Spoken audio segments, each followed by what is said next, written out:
not welcome here. Useless. Boring. Rain outlines it. Need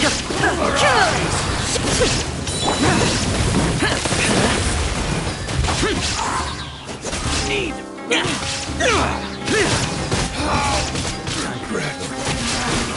Feeling lucky today?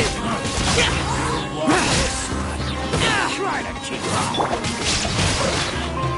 Let's light it up! Now you're testing my patience. We'll meet again.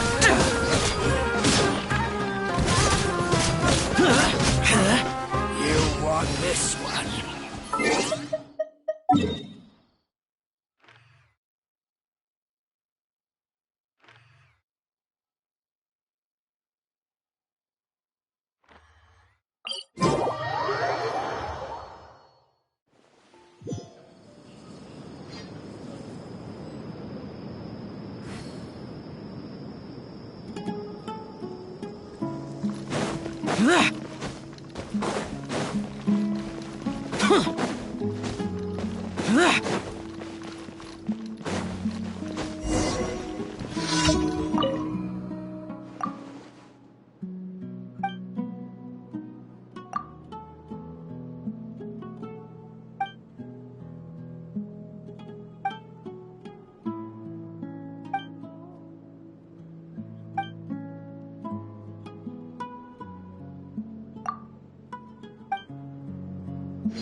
Worthless!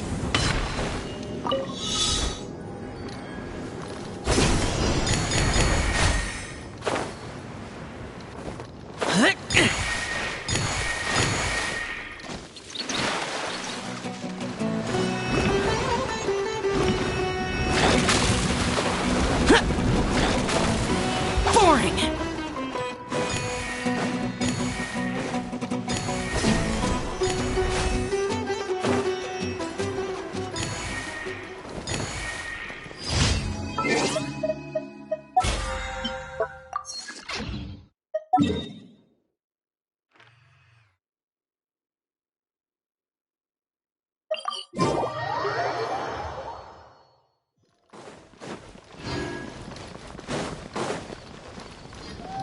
Ad Astra. Thank you for completing today's commissions. Here is your reward. Ad Astra.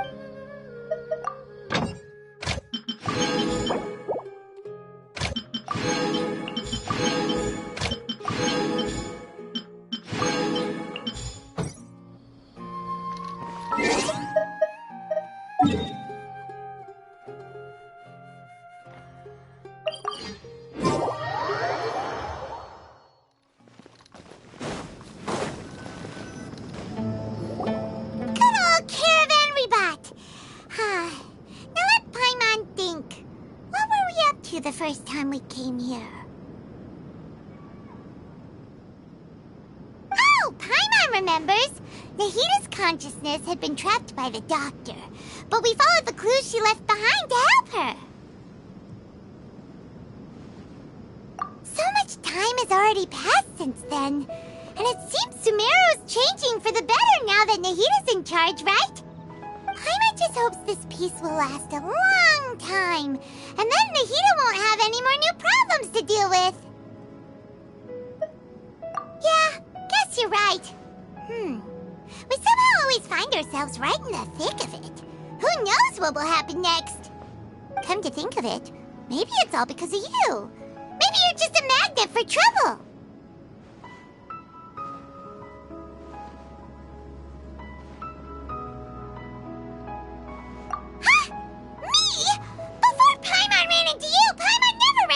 Trouble. At most, when she was super tired, Paimon got caught in some strange whirlpool and sucked out into sea. And even then, you fished Paimon out. Anyway, for Nahita's sake, maybe we should think about heading to our next destination for now. Ah, look who it is. Running into you in a place like this? I can see you two still love wandering around. Oh, it's Dia! Since when are we just wandering around? We're usually taking care of some serious business. Even though it may have nothing to do with our journey. But never mind that. What brings you here? I just finished a commission in the desert for a usual client of mine. Nothing too interesting. Just escorting a shipment of goods. I'm on my way to report back. That's when I saw you two all the way over there, chatting away. What were you two talking about, anyway? Huh? You serious? Can't say I saw that coming. But you are travelers, after all. I guess you'd never stay for too long in one place.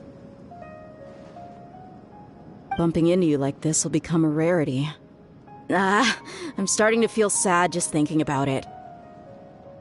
Hey, how about I gather a few mercs to escort you two? What do you say? Thanks, but no need. Oh, Paimon had no clue you'd miss us so much. But don't worry, we'll come back to see everyone when we get a chance. Sounds good. All you need to do to get to Fontaine is cross this stretch of desert and navigate some waterways.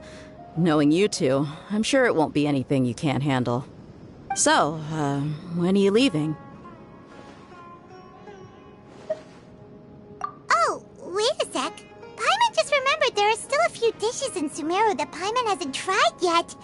Now, where's that list Paimon made?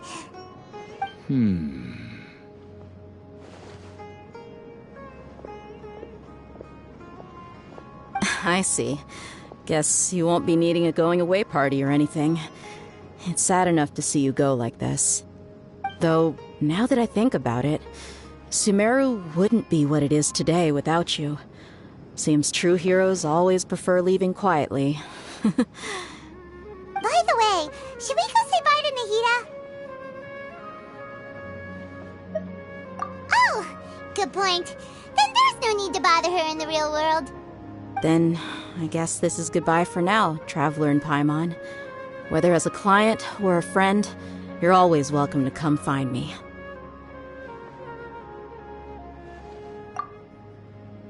Goodbye, Dia. Bye-bye, Sumeru.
Here!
All that sand and water, we finally made it! Oh, this must be Fontaine's port! Wow! Everything looks so advanced in Fontaine! Paimon's heard that the industry here is extremely developed, and there are all kinds of unusual machines!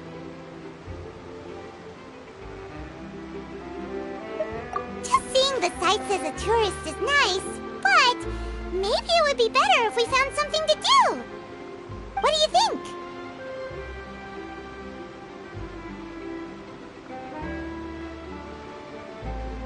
Good idea!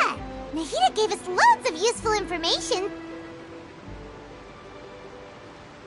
Seeking out the Seven is probably still our best source for information at this point. Yeah! The more we can learn, the better. So, what do you think the Hydro Archon's like? Will we get along? Nahida said that she has a very unique personality, whatever that means. To learn about a nation's god, start with the nation's people. There seems to be some locals talking over there. Let's go see if we can join the party.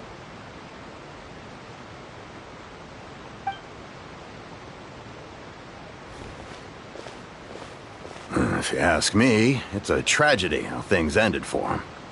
Clearly, he was a pretty decent person. Yeah, I didn't expect that kind of ending for him. I thought he would at least fight on a little longer for his family. I was expecting a sudden plot twist, but it's a pity that it never happened. Still, his story is quite the tearjerker.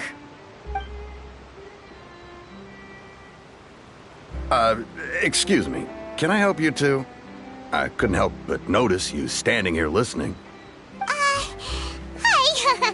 We're travelers new to Fontaine, and we had something we wanted to ask, but you seem to be really busy talking about some kind of play, so we didn't want to interrupt. Play? Oh, no. We're talking about something that really happened. In fact, it's a case that was just heard a few days ago. Really? Like, a real trial? But the way you were talking about it and the words you used just now made it sound like some kind of story. Well, good tales are often based on true stories, aren't they? And what you see in reality may also be someone deliberately putting on an act while harboring ulterior motives. Whether something is true or not simply isn't that important. The main thing is whether the story being acted out on the stage is splendid enough. Oh, but it looks like you're not from around here. You probably don't know that the Fontaine Court of Justice is called the Opera Epiclese, or more commonly known as just the Opera House.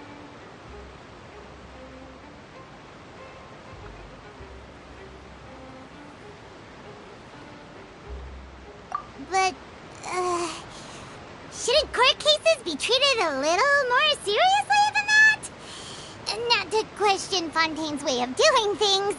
It's just that putting someone on trial is usually a very serious thing.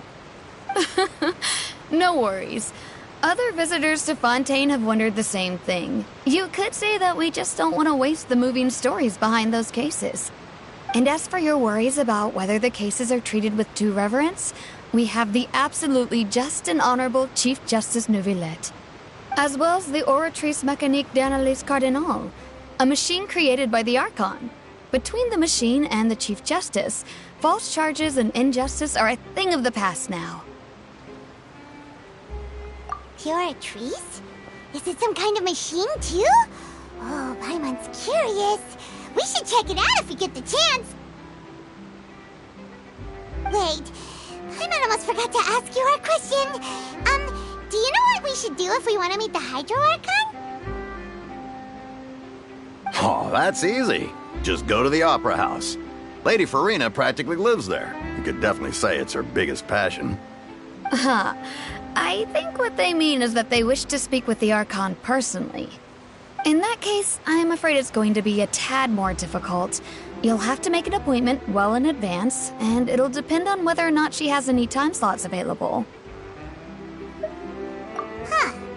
Is the Hydro Archon super busy taking care of official stuff? Wait, didn't you say that she's always at the Opera House? No. Lady Farina seldom takes an interest with the nation's affairs. The reason it's difficult to make an appointment is simply because she's incredibly popular. That's right. After all, she is the Archon. Though she may tend to get a little dramatic from time to time, people can't get enough of her. Huh. First time Paimon's ever heard of an Archon being described that way before. Wait! Paimon gets now! The Hydro Archon is kinda like a big celebrity here, right? Yeah, I suppose you could say that. Perhaps you could even say our mascot. Hang on. This is still Fontaine's Archon you're talking about. You should show some more respect. Yes, you're right. I guess I should at least try to be a little more respectful in front of visitors. Otherwise, I might get arrested and find myself face to face with Monsieur Neuvillette. Come on. Sure, there's a lot of laws here, but nobody's going to be arrested for saying something disrespectful about the Hydro Archon. Alright, I think we get it. Thank you! At least we now know that we can find the Hydro Archon at the Opera House. But who knows how long making an appointment will take? Guess we could have a look around the city in the meantime. Hey! What are you looking over there for?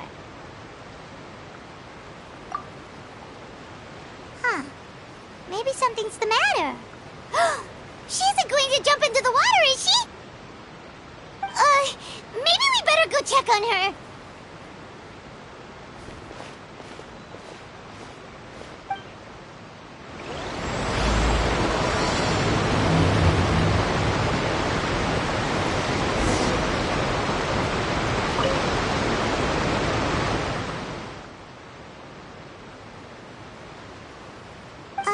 Hello there.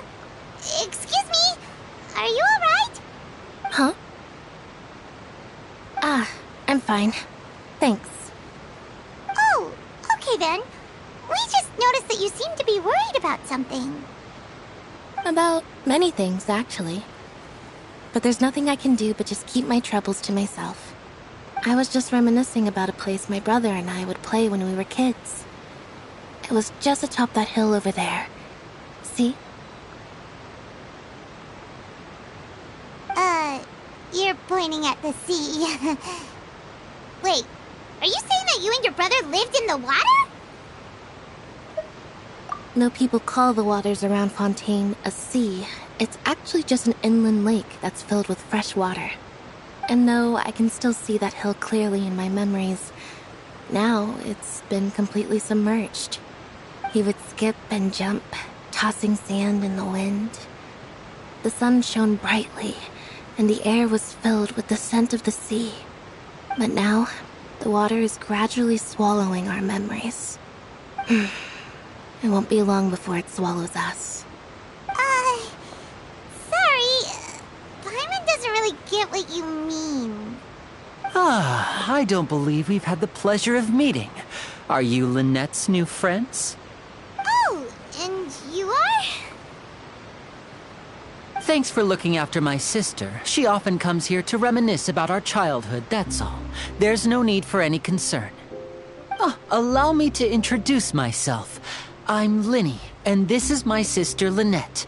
If I had to guess, I'd say you must be travelers from abroad. Nice to meet you. Paimon is Paimon, and this is the Traveler. We just arrived in Fontaine. We were just talking with your sister. Even though we didn't really get what she was saying. I see. It's unusual for Lynette to be so willing to talk with anyone. In fact, she seldom speaks at all. I'm usually the only one she ever talks to. Oh, really? Then you two are just like us! Paimon's always the one talking for some reason.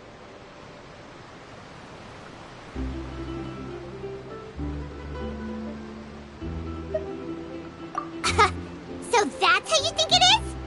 I also think my brother can be too talkative at times. Seems you were right, Paimon. We are quite similar. So, what did Lynette mean just now when she said that the water is engulfing your memories, and that it won't be long before it engulfs you too? Oh, that. It's from a prophecy that's been circulating in Fontaine for some time now. Well, I suppose prophecy isn't exactly the right word, because that implies a certain amount of uncertainty. There's no doubt about what's happening in Fontaine now.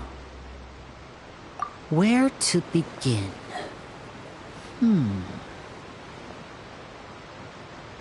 Let's put that question on hold for a moment. We still haven't formally greeted each other yet, have we? Did all the introductions earlier not count? Hello, Traveler.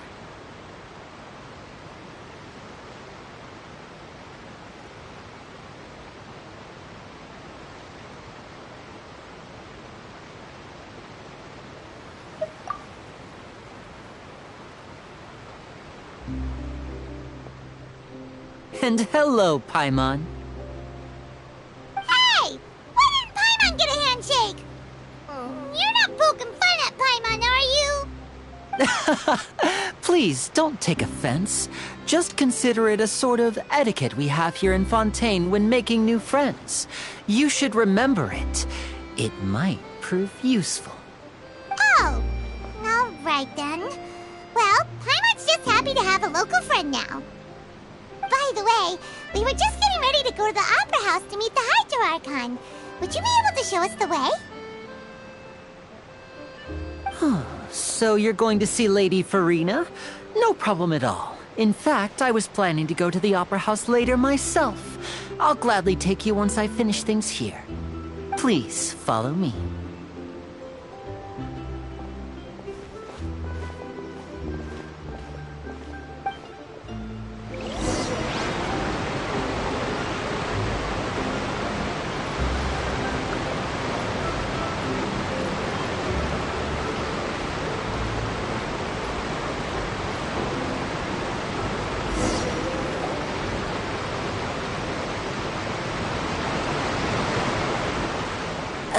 You said you were going to see Lady Farina? Well, it seems Lady Farina has come to see you.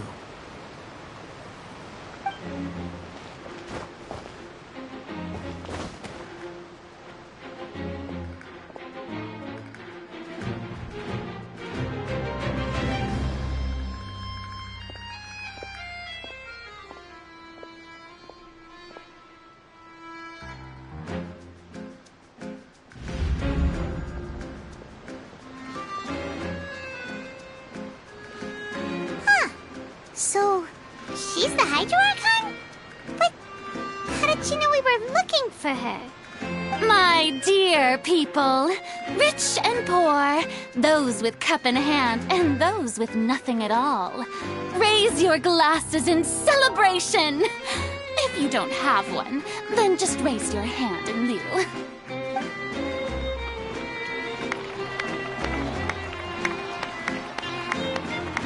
As you can all see, two unfamiliar travelers have arrived in our nation. Come, let us make a toast in honor of this traveler and his companion who have journeyed here from distant lands.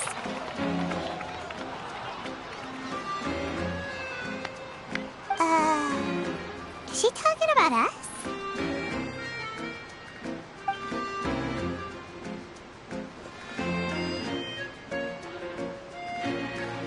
I've long heard of the turmoil and chaos you've left in your wake as you visited other nations.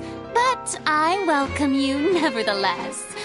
No, I have come to receive you personally. Fear is for insignificant cowards. I am a god, and I will never entertain the notion of such meaningless wariness. You can be rest assured. I see clearly your sincerity. Of course, seeking an audience with me is the most sensible thing to do. It will allow you to truly behold my power and witness my authority. Intelligent people always gather under the correct banner. I, Thosalor, hereby welcome you to the nation of Hydro and acknowledge the value and significance of your trip. Now, you may rejoice in this. Yeah, Paimon still can't believe it. Feels like we've only been here for a few minutes. But the Hydro Archon's entrance was, how should Paimon describe it? A little over the top? Miss Hydro Archon? How did you know we were coming? I see. As Outlanders, you inevitably lack even some of the most basic understanding. Don't forget that even the gods can be divided into the mediocre and the excellent. I suppose it's only natural for you to be awestruck by my abilities. You had best stop and consider. Do you really have the noble qualities and etiquette necessary to communicate with a god? All it takes is a flick of my finger for me to know everything about you. Whoa, talk about sounding high and mighty.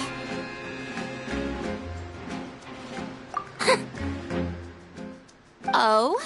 What's with these looks? Perhaps the welcoming ceremony still isn't enough? What else should I say then? Is she waiting for us to start talking? Wow, I didn't expect to see Lady Farina here. What a surprise! Wait, Does this mean they're the legendary blonde traveler? How did I not notice before? Hey, what's all the commotion? Oh, is that Lady Farina? Is there some kind of drama going on? Of course. That's the blonde traveler. The one all those stories are about. Lady Farina came here to personally see him. Oh, I bet this is gonna be the duel of the century. Ooh, I've got to see this. I knew Lady Farina would never disappoint.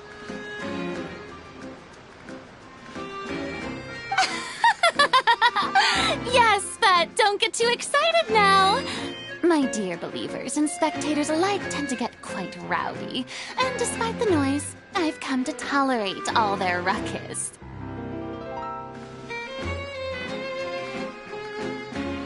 You may consider this my reward to all of you. I have determined that there will be an epic duel between myself and this traveler from another land, just as you were hoping to see. Now she wants to fight? Aren't we getting a little ahead of ourselves?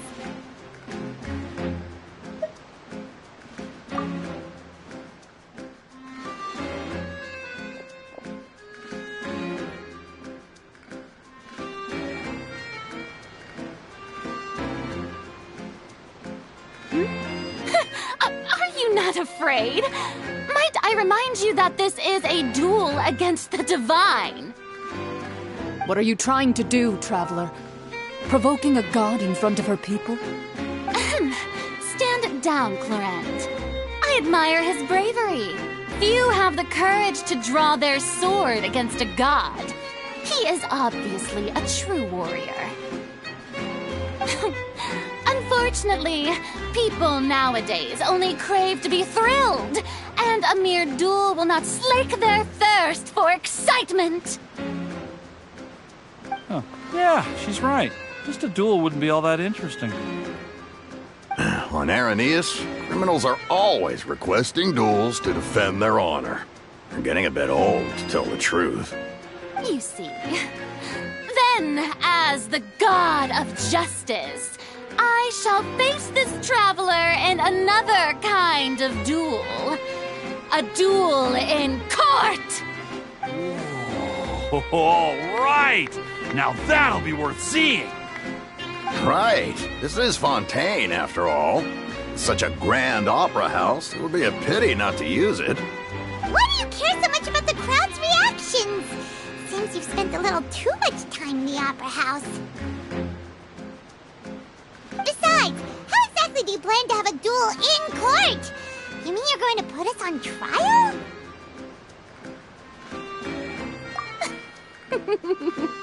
Oh, we have reason to put you on trial.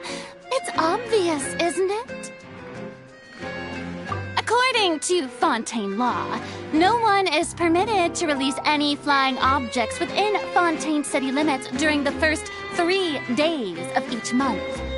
You are clearly guilty of violating this law, no?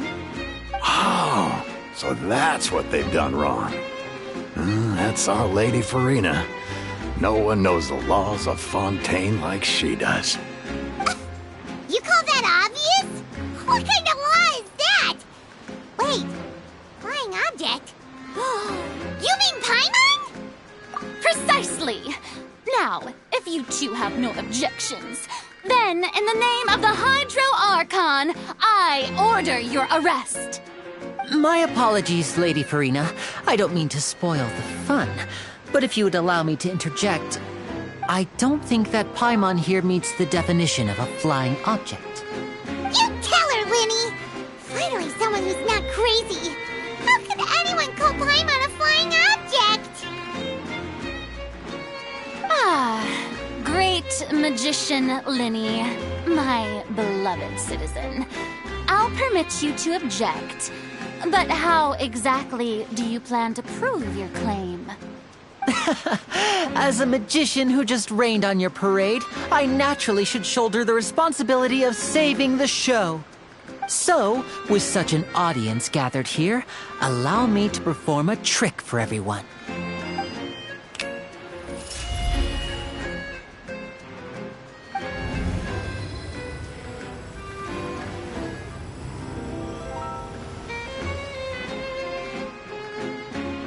Ta-da!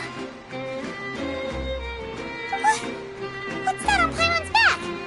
Hey, when did you do that?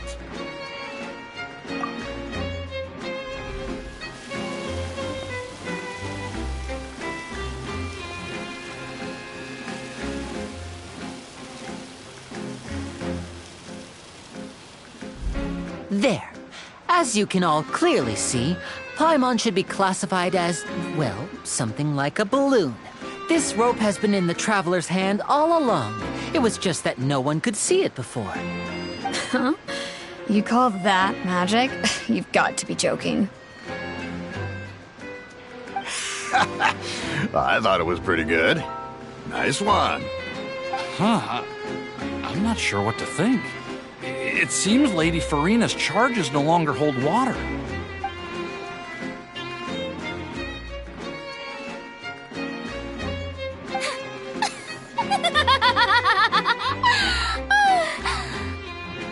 Amusing.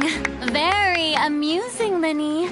Just the sort of unexpected twist that I enjoy.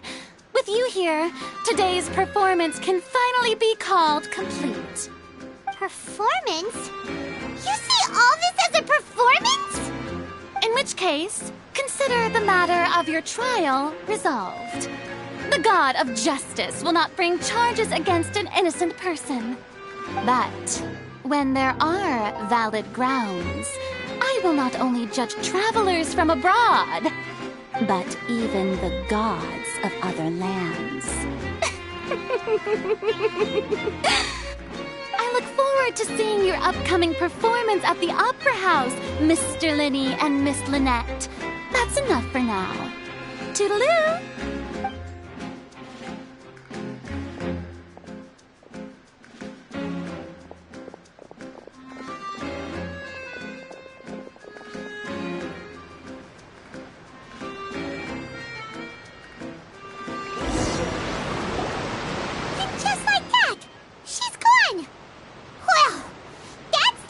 Unpredictable Archon Paimon's ever seen. He never even had a chance to ask her anything. But that's a problem for future Paimon. That whole scene just now was really...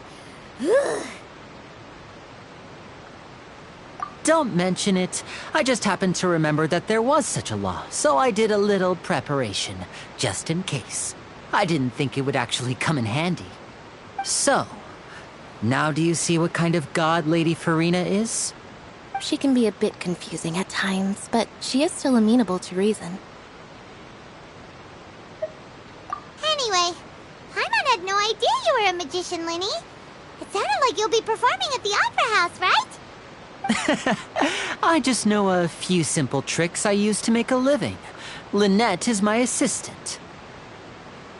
It will actually be my first time performing on the most prestigious stage in Fontaine, the Opera House.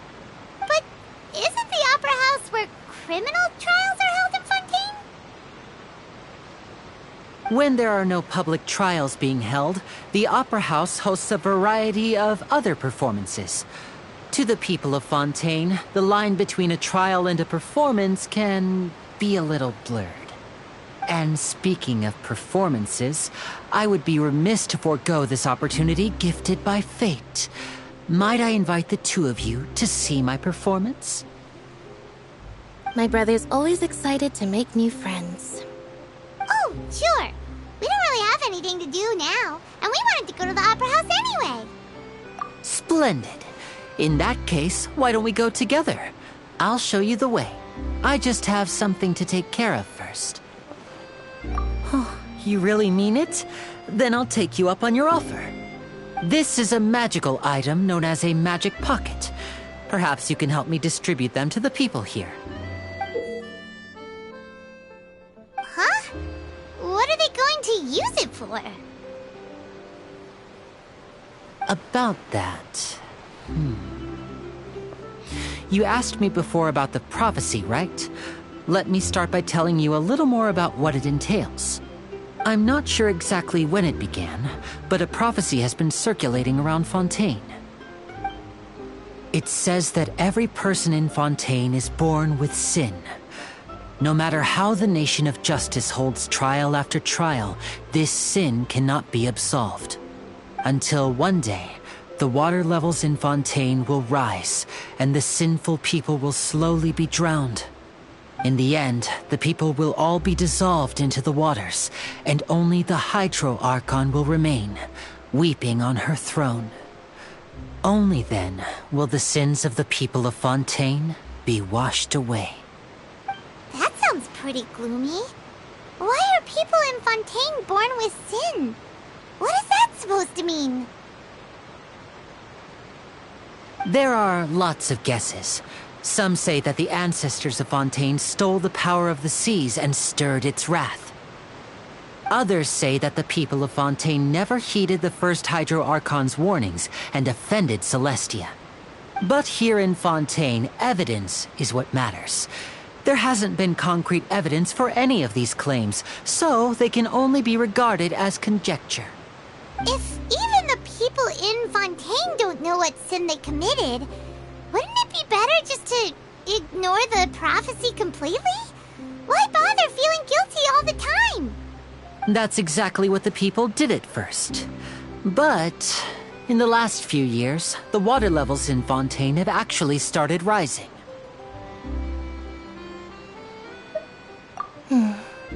Many places have already been completely submerged, and now lie beneath the sea.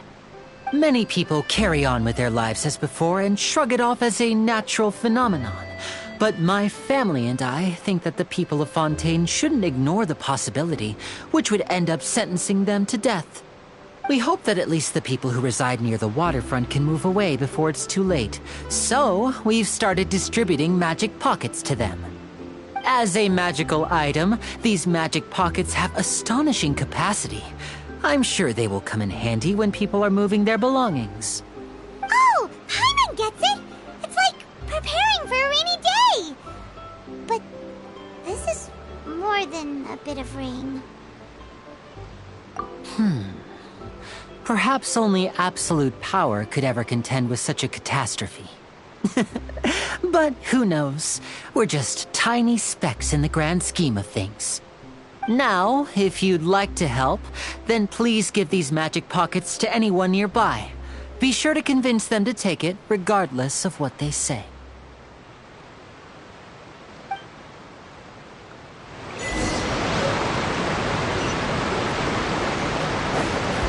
Useless!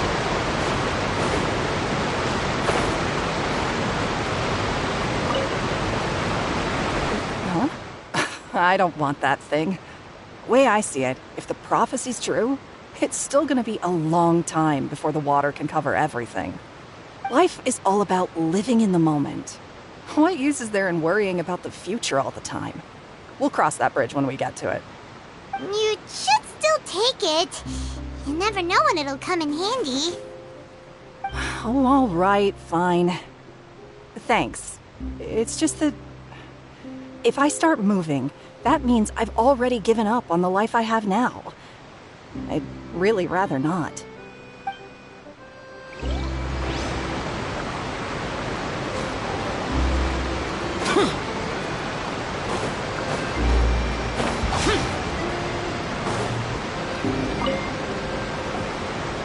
So you're the blonde traveler that everyone's been talking about. My apologies for not recognizing you earlier. Oh, a magic pocket? Seems you really thought of everything. I guess it's better to prepare for the worst and hope for the best. Thanks. Please, also thank the magician on my behalf when you get the chance.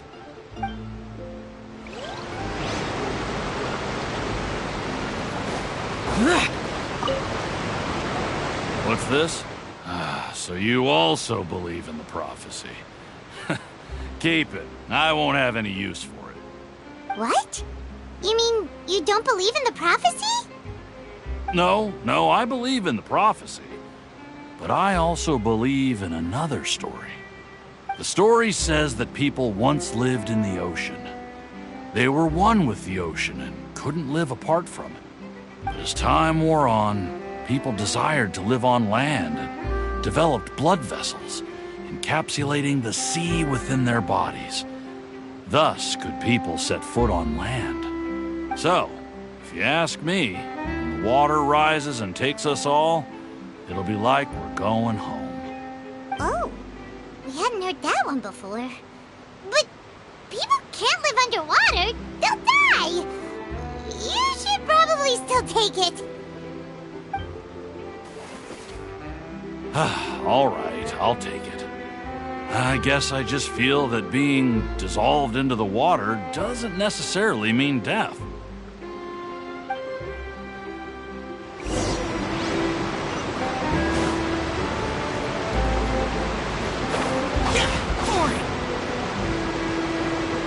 Oh, you already handed out all of the magic pockets?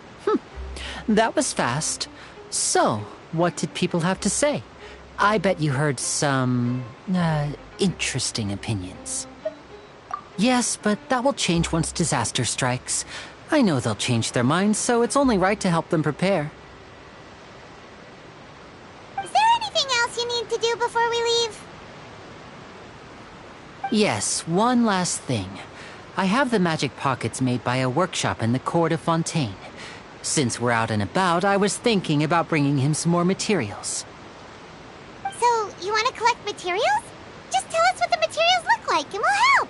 Many hands make light work. Oh, that would be much appreciated. We'll need some Romaritime flowers. I remember seeing them near the waterfront on the east side of the harbor.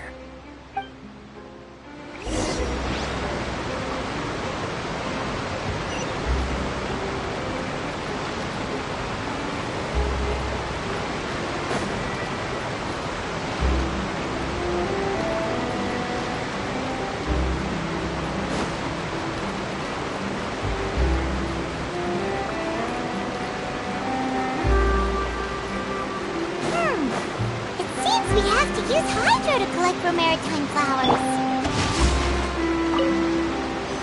Time to act.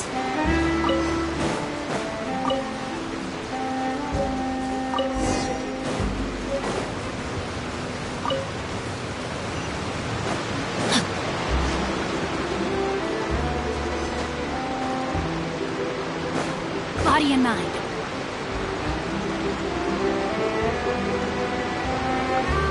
Time to act.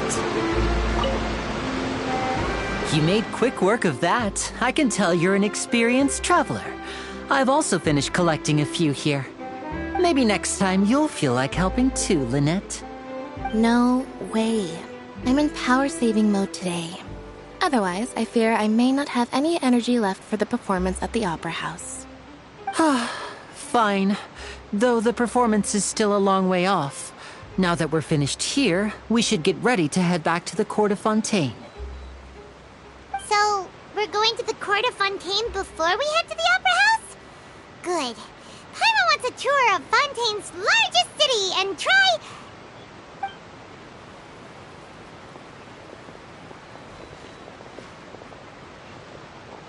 Wait, shh. Have you noticed that person over there? The young girl. Huh? What's wrong with her? Paimon didn't notice anything. She's obviously a thief. Magicians and thieves practice similar methods. We divert attention, and a distracted audience is one that won't discover what you're really doing. Watch her movements carefully.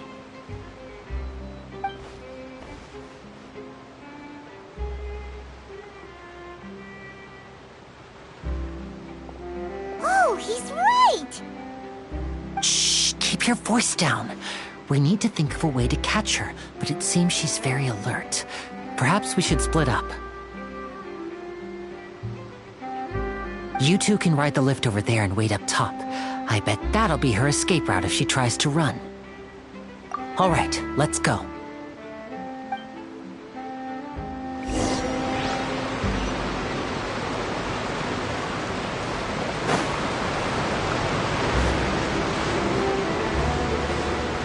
Body and mind.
wanted us to wait.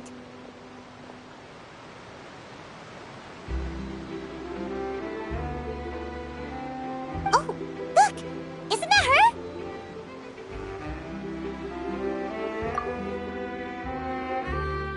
Oh no! Did she notice us? She started running the other direction! What should we do? Should we chase her?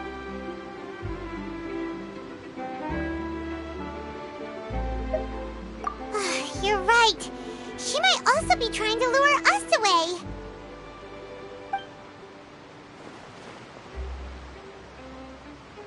Nothing's happened for a while now. Paimon wonders if Lenny caught the thief.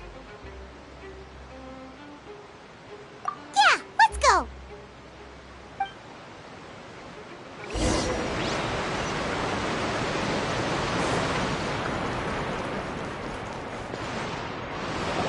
Are you sure that's all she took? You should check to make sure you're not missing anything else. No, that was all. Oh, I can't thank you enough. I didn't notice a thing earlier. Anyway, I should be going now. Thanks again. Oh, were you returning what the thief had stolen? That's right. Pity I wasn't able to catch her. She distracted me by dropping the thing she stole on the ground. By the time I looked back, she was already gone. I saw the general direction she went, but Lenny twisted his ankle, and I needed to make sure he was okay. Oh, did you get hurt, Lenny? I'll be all right. It's just a twisted ankle, that's all. In fact, it's feeling better already. If you want to play at being a hero, at least try not to get hurt doing it. Imagine what would happen if you managed to derail our performance as a result. You're right. Sorry, Lynette. I have to admit that the thief was even more skilled than I had anticipated. But at least we were able to get the stolen items back, so it wasn't a complete failure. What a slippery little thief! Guess things turned out alright in the end, though. Lenny's initiative paid off! All right, let's put this little detour behind us. We should go to the Court of Fontaine now.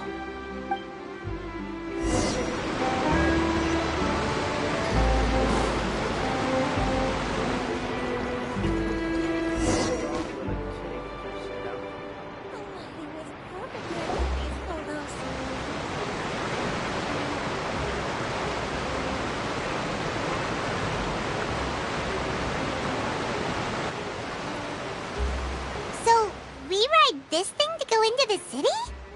What an ingenious way to get around!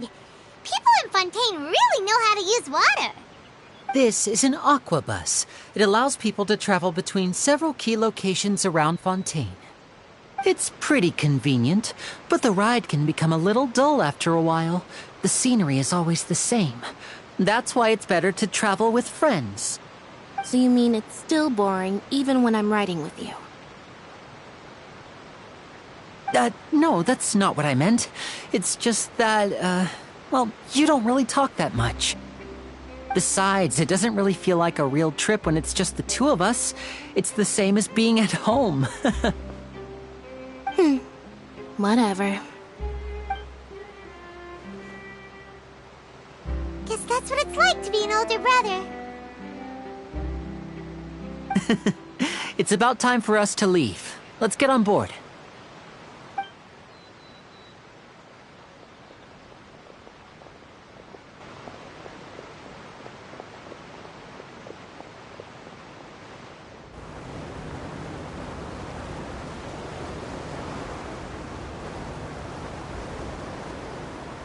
Oh, excuse me! Aren't you the great magician Lenny? And his assistant Lynette? Hello. I don't believe we've...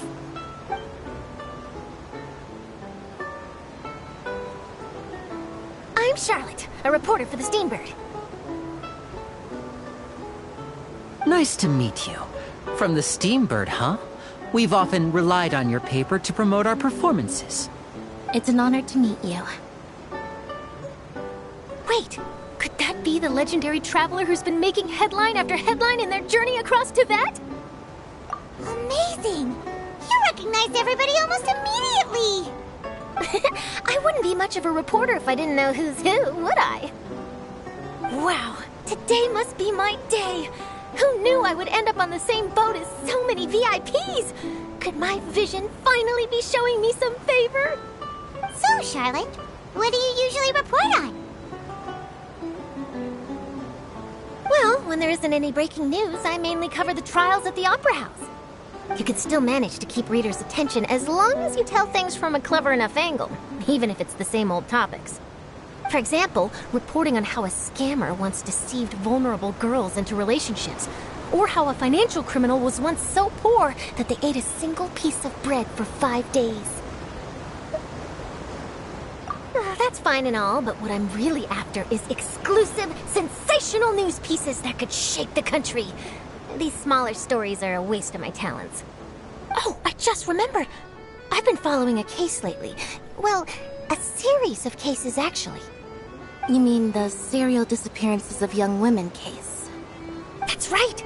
These stories are the talk of the town right now, and it's probably the most mysterious case we've ever seen.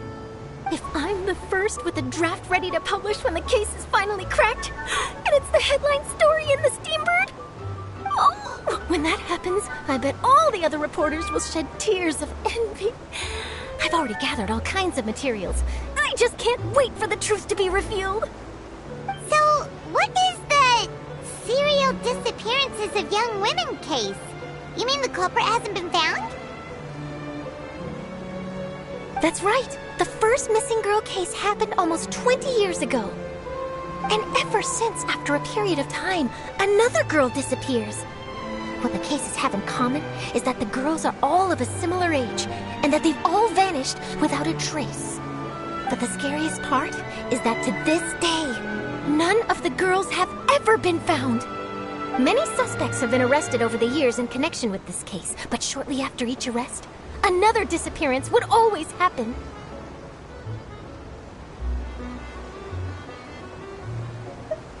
Yes, it's possible. But either way, I believe that every case has some precise truth behind it, waiting to be exposed. Yes, I agree. And at the very least, the family of those missing girls deserves some sort of explanation. I just imagined for a second what I would do if Lynette were to suddenly disappear. I'd pay any price to get her back, and then find a way to track down the culprit. Please don't imagine that, Linny.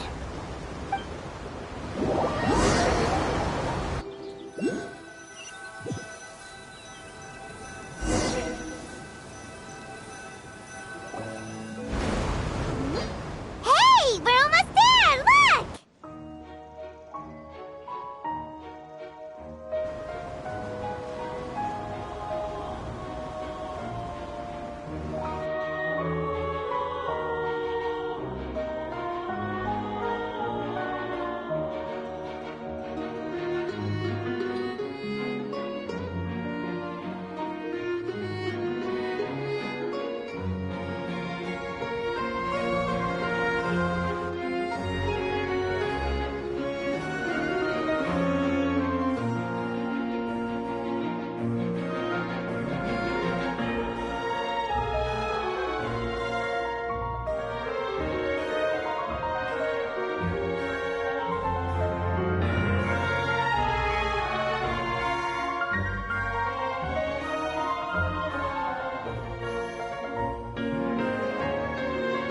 Well, I really enjoyed chatting with you.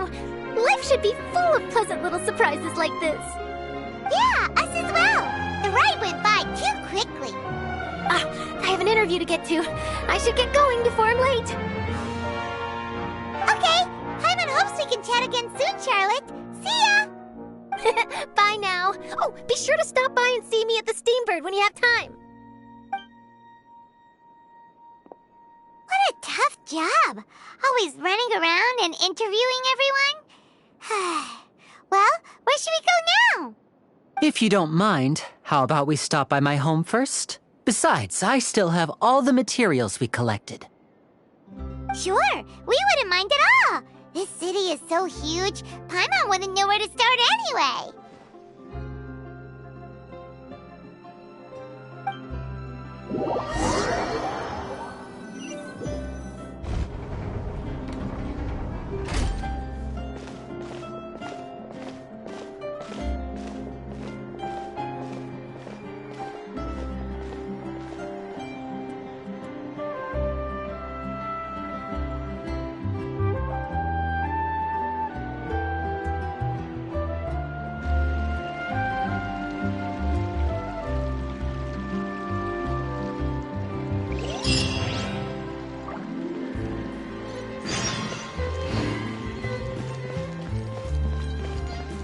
Body and mind.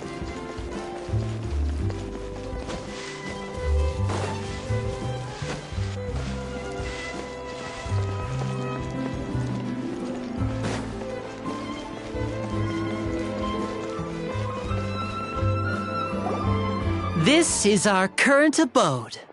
Ah, Fremine, you're home. Where did everyone else go? I have some new friends that I would like to introduce. Oh, they all just went out a moment ago.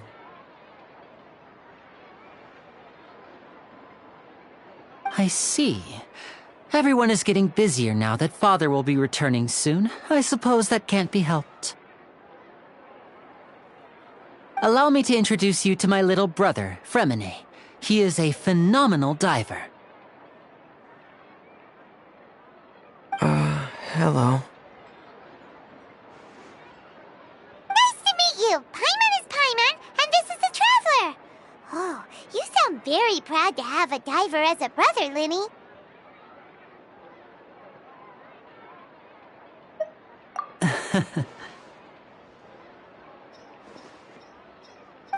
Linny, could you come here for a moment?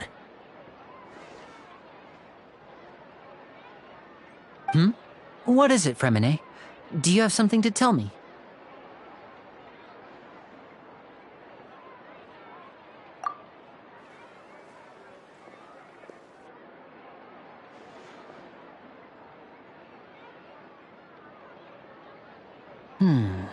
Okay, I see.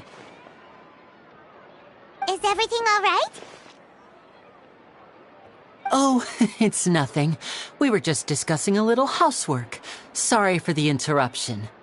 Oh, before I forget, the Traveler and I collected more materials to make magic pockets. Were you able to get any, Fremine? Yes, I went diving and gathered lots of materials. I was about to give them to you. That's our Fremine, always quick with the underwater work. All right, I'll take these to the workshop.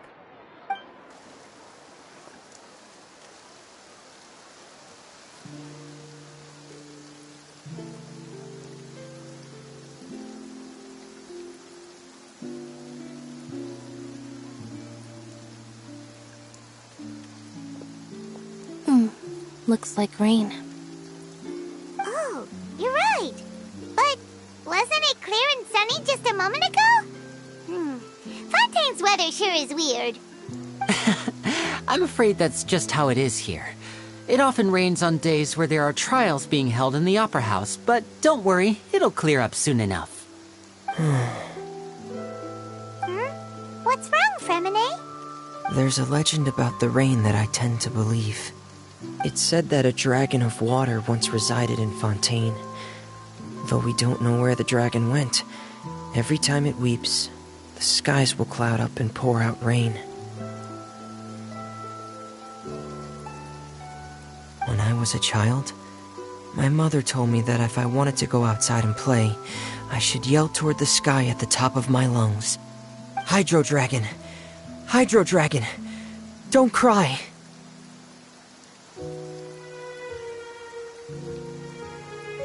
If it's an elemental dragon, then having the power to make it rain wouldn't be very unusual.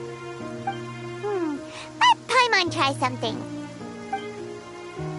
Hydro Dragon, don't cry!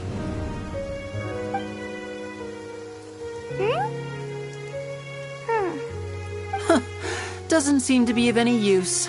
It is just a legend after all. You know, you might be a more popular magician if you understood the concept of romanticism. Or could at least play along. Sorry, it might be because we've never met the Hydro Dragon. Perhaps it can't be comforted by the words of strangers.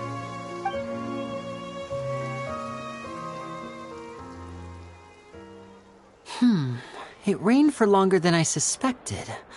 Oh, it's already getting late. Was there something you needed to do, Linny? Yeah, some preparations for the show at the Opera House. I need to find a way to catch the last aqua bus of the day. On the day of the performance, just ride the aqua bus to the island of Aeneas. I'll have Lynette meet you at the fountain in front of the Opera House. Oh, are you leaving now? What is it, Fremine? I'm in a hurry. Oh, I get it. You feel nervous delivering the materials for the magic pockets, is that it? Perhaps we could trouble the Traveler to help us take these materials to the Beaumont workshop and deliver them to the owner there? I'm afraid that Fremine can be quite introverted, and the boss there tends to be pretty talkative. Fremine has always been a little afraid of her. No trouble at all! Don't worry, we're on the case! Sorry for the inconvenience. I'm quite useless when it comes to such tasks. I'll think of a way to make it up to you. Oh, no need! This'll be a walk in the park for us!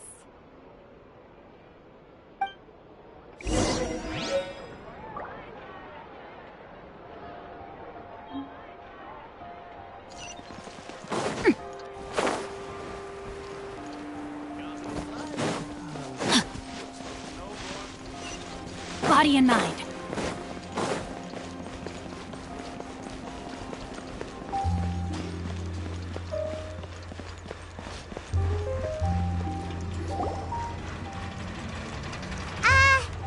Hello? Is there anyone here? Oh, hello there. New customers? Looking to buy, or do you need something made? Or perhaps you're just looking for a chat with me. Oh no, we're just here to deliver some materials. Here they are. They're for making...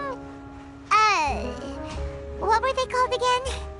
Ah, these must be for magic pockets. I could tell right away. I've already made several orders worth now. No need. They've already prepaid several batches worth. When they told me what they'd be using them for, I even offered them a discount. But they insisted on paying the full amount, saying that I had a business to run. It seems both their hearts and their pockets are made of gold. Whoa! So, is Linny actually loaded? I can't say for sure, but who knows?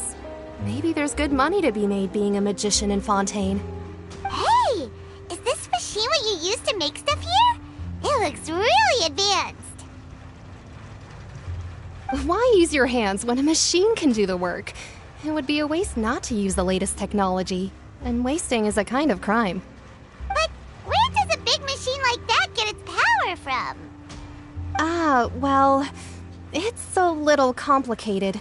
I'm not sure I can put it in layman's terms for you.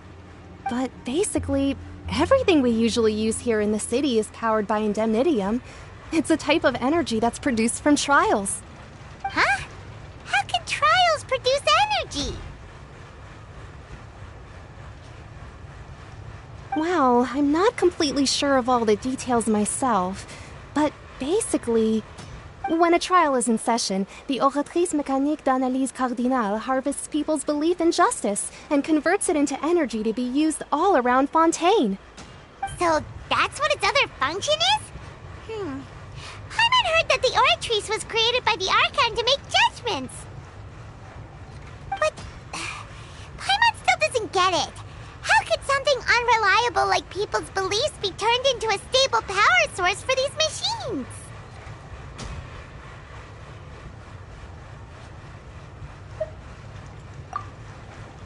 Oh, yeah!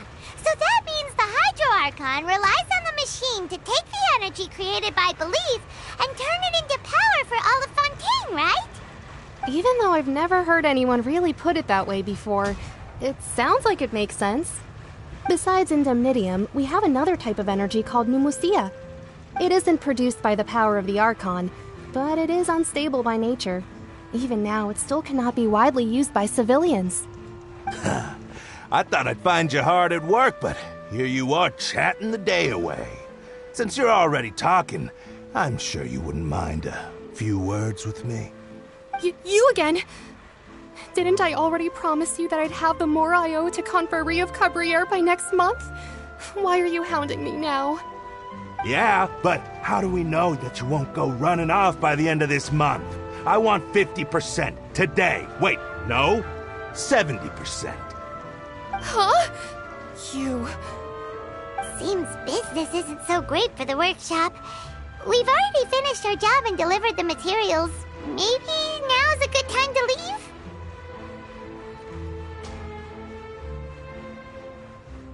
Hey, hold on! Before you go around trying to collect payments, why don't you settle your own debts first? If Confrérie of Cabriere wants to poach clients from Northland Bank, that's fine. But I'm afraid you still owe the bank a hefty sum of mora. So why don't we work things out between us first, before you get back to your little conversation here? You're from Northland Bank. But we said we'll pay everything we owe next month. Why are you hounding me now? Traveler, Paimon! I didn't think I'd run into you here in Fontaine. What are the chances? We're surprised to see you too! What are you doing here in Fontaine? You didn't want to stay in Snezhnaya? Long story short, I've already been in Fontaine for some time now, and honestly, things have been pretty boring. But it seems that fate brought our paths together today. Not only will I have some good friends here now, but ones who always seem to find trouble. Either way you look at it, it seems things are going to get a lot more interesting now. Pretty sure we'd want to avoid anything that you'd find interesting. Besides, our trip here has gone pretty well so far. Right, Traveler? Hey, you, Northland Bank boy. Aren't you forgetting something? Don't interrupt. It's not often I run into the Traveler like this. Why don't you wait for me over there for a while? You kidding? Aren't you the one looking for us? You really expect us to sit and twiddle our thumbs while you catch up with your friends? Listen to me, boy. If you want your mora, fine. Why don't you come and take it? Hey, I just said not to interrupt. Oh, by the way, Traveler, the last time I took Tonya and Tusser ice fishing, Tusser said... Hey! That's way over the line! All right, boys, let's see who has to pay up now! Can you at least let me finish one sentence? Fine. Though the bank told me not to get rough with our clients. You're the ones who started it. This is an act of self-defense. You two will have to be my witnesses, okay? I'm sure this won't take long.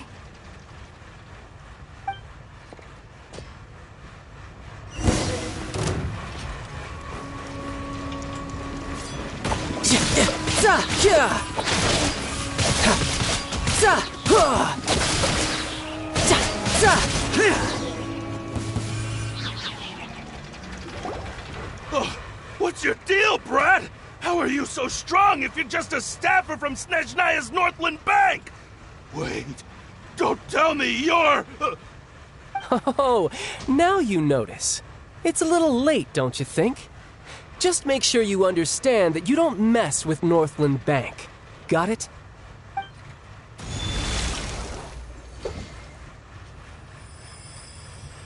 Huh? Now's my chance!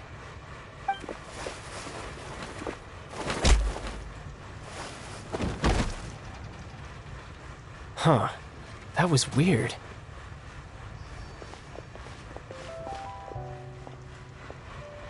I'm not sure. It's as if I suddenly lost control of my hydro powers when I needed them. Maybe there's something wrong with my vision? Strange. How could that happen? First time Paimon's ever heard of someone losing control of their vision. Never mind. It doesn't matter. If I want to stay sharp, I shouldn't be relying too much on my vision anyway. Besides, I always have my delusion in case I need it. So what are you doing in Fontaine, child? I don't see its work for Northland Bank. Well, I guess it's because I've been in a bad mood lately. Huh? What kind of reason is that? Wait, since when do you feel down about anything? I don't know. Maybe I still have a lot to learn about myself. But recently, there seems to be some sort of restless power stirring inside of me. And I don't know why, but every now and then I feel like I'm in a terrible mood. Maybe you losing control of your vision just now is connected with that power you're feeling inside. That is a possibility. I can't remember if I ever mentioned it before, but when I was 14, I fell into some unknown abyss. It was during that time I learned nearly all of my abilities. The one who took me under her wing and taught me was named Skirk. She was always quiet and very mysterious. Nobody knew where she came from or what she had been through, and she was always very strict when teaching me combat techniques. One time, I asked her why she was willing to take me on as an apprentice. From what I could make of her answer, it was because I had awakened it, and traces of it remained on me. She said that all my combat training would be useful in the future. But what is it? What did you awaken? She never explained that, but my guess is that it's related to a dream I saw when I had just fallen into that abyss. In my dream, I was in the deepest depths of the sea, and the boundless seabed was all around me. But in front of me appeared a whale that was so massive, I felt like I couldn't breathe. A whale? Oh, that sounds familiar! When we fought against you before, you summoned a huge whale that seemed to leap at us. Is that the one? That's just an abstract form of a whale that I create using my elemental powers. It takes that shape because the scene I dreamt of the whale has always been stuck in my mind. I'll never forget it. So you used the whale as inspiration for one of your moves? Huh. Seems a little twisted to Paimon. So why don't you just go ask your master? Maybe she knows the answer. You make it sound so easy. Ever since the incident I experienced there, I've never stopped searching for Master Skirk and that unknown abyss. But it's been years now, and I've still found nothing. There isn't even a trace of the place where I remember falling into the abyss. Oh, it sounds like some kind of ghost story. Yeah, I'm out of leads at this point, but there's nothing more I can do. It seems that strange encounters in this world tend to be elusive like that. Oh, seems the time really flies when I'm talking with you. I just remembered I have somewhere else I need to be, so I should get going. What? More work for the Northland Bank? No, it's more of a personal appointment. Lately, I've been sparring with some of Fontaine's official champion duelists whenever I'm feeling bored. Official champion duelists? You mean it's their job to duel? Yep, in Fontaine, before a criminal goes to court, they're given one chance to defend their honor by requesting a duel with an official champion duelist. The champion duelists are all-powerful fighters selected from among the nation's best, and the duel itself is a no-holds-barred fight with no specified stopping point. So engaging in such a duel is regarded as a symbol of defending your honor. If a criminal manages to win the duel, they'll be acquitted, but if they lose, they'll have no choice but to stand trial. And the worst-case scenario is that you're simply killed in the duel. Though it's rumored that Fontaine has a death penalty, from what I can tell, no one has ever been officially sentenced to death. So really, the only people who opt to duel are those who have suffered a grave injustice in being accused, or those who greatly value their honor. Otherwise, why gamble with your life? So, do many people actually get out of their trials by winning the duel? Apparently, it's exceedingly rare for anyone to actually win. Fontaine probably enacted this system as a way to show that the nation respects the honor of its citizens. Besides, none of the champion duelists are to be trifled with, which is exactly why I was itching to face them as soon as I got to Fontaine. Apparently, the one I'm meeting today, Clorend, is the strongest of the champion duelists. I had been asking her for some time before she finally agreed to face me today. Well, that's child for ya. Paimon feels like we heard that name somewhere before. Clorand. Huh.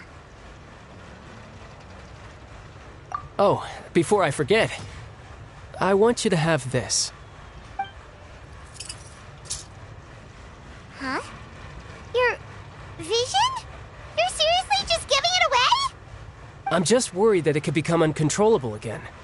I'd be pretty upset if it got in the way of my duel, so I think I'll be better off without it for now. Besides, I just need you to hold on to it for a short while. I'll come retrieve it when I have some time later. Paimon knows what you're up to. You just want an excuse to come talk to us again, don't you? Whatever gave you that idea? I'll be in touch later.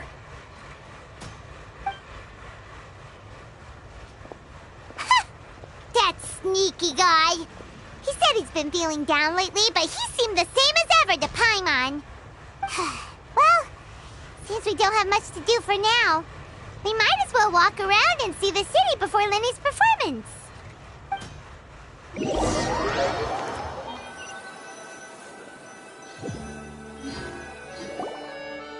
Wow! Who could have seen that coming? The reporter who was barely around for most of the story was the murderer all along! Sorry. Paimon was just surprised, that's all.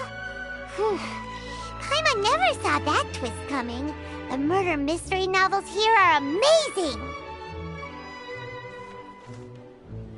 The whodunits here in Fontaine are a lot different than the light novels you see from Yai Publishing House. Both have their merits, but Paimon thinks this style of novels are more, well, novel. It's so exciting to reach the moment when the mystery is uncovered, especially in the one Paimon was just reading. You should buy a copy and read it too.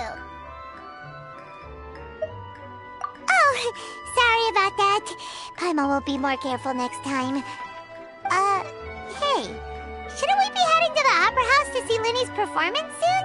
It's almost time for the show to start, so we should get going.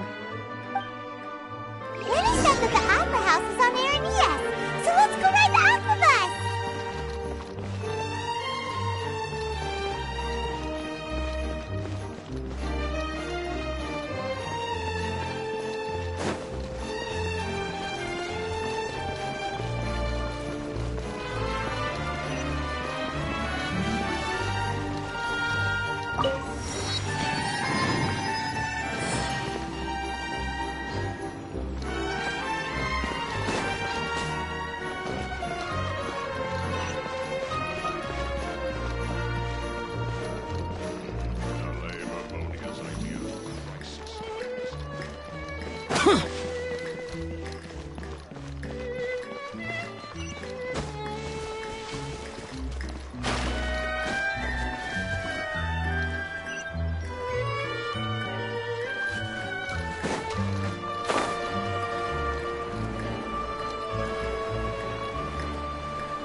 Welcome to the Navia line.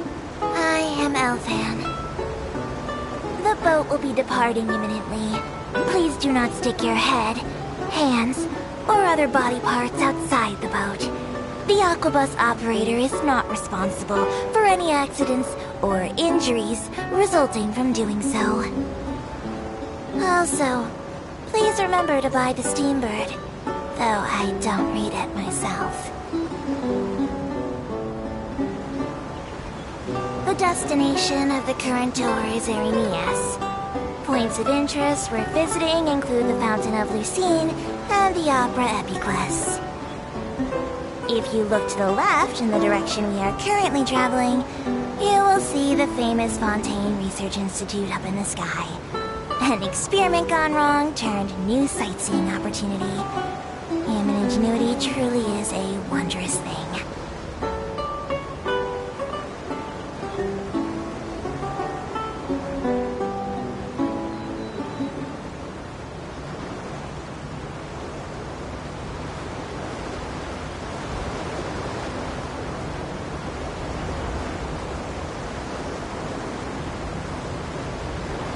Approaching our final destination. Please be sure to bring all your personal belongings with you as you disembark. Even though I will take any forgotten items to the lost and found, the paperwork is rather annoying, as Melusine hands are not suitable for grasping pens. Please be careful when disembarking. It has been my honor to be your tour guide this trip. Thank you.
Forward to it.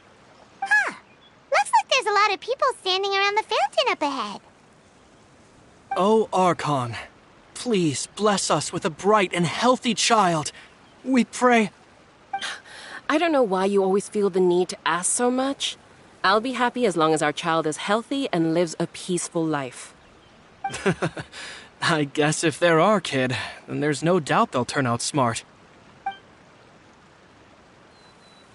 Maybe this is one of the customs in Fontaine. There sure are a lot of couples here. Vache. What's wrong? Vache. Vache.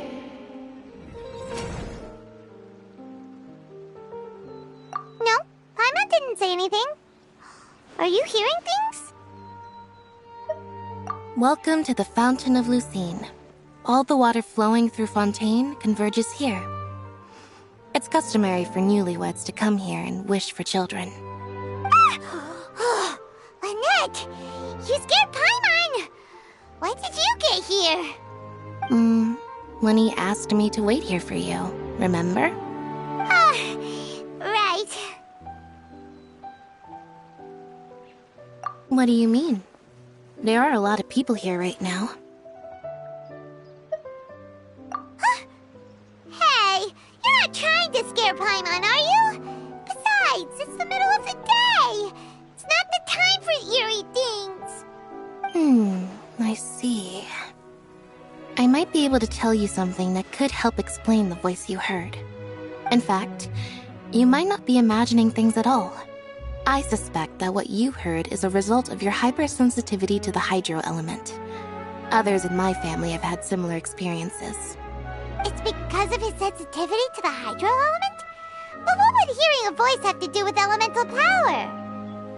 When do you cry, Paimon? Wait, what? What does that have to do with anything? Just answer me. When do you cry?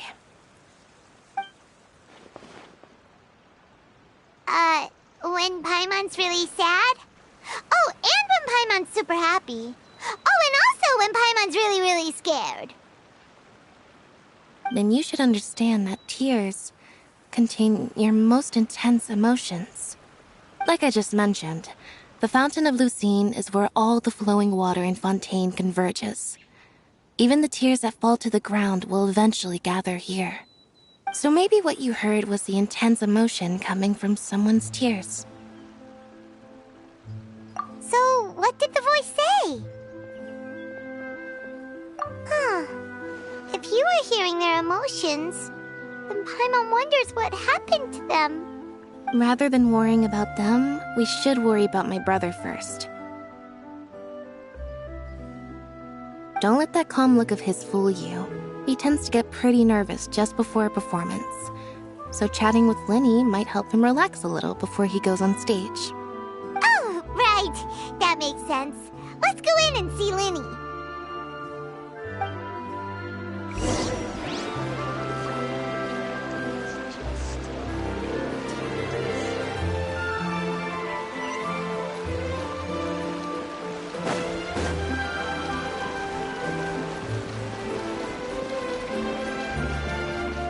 No two cases are alike.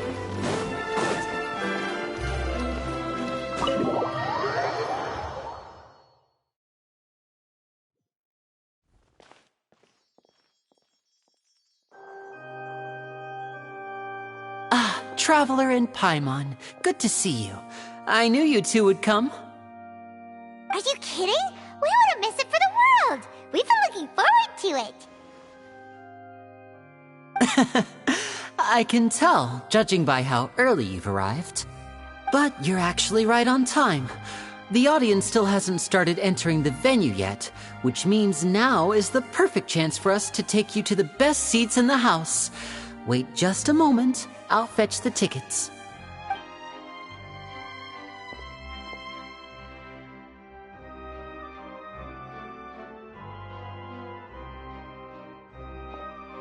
The Opera House has assigned seating, so you always have to make reservations. I've already reserved your seats, and here are your tickets. Ooh, front row seats! Thanks, Lenny! Don't mention it. There's no need to keep thanking me. Hey, Lenny! Could you come over here and take a look at this? Oh, I'll be right there. Seems there's an issue with the stage props over there. That's Cal, my assistant, calling me. I'll go lend him a hand. Yeah, we'll just go to our seats. You go ahead, Lenny.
Hey,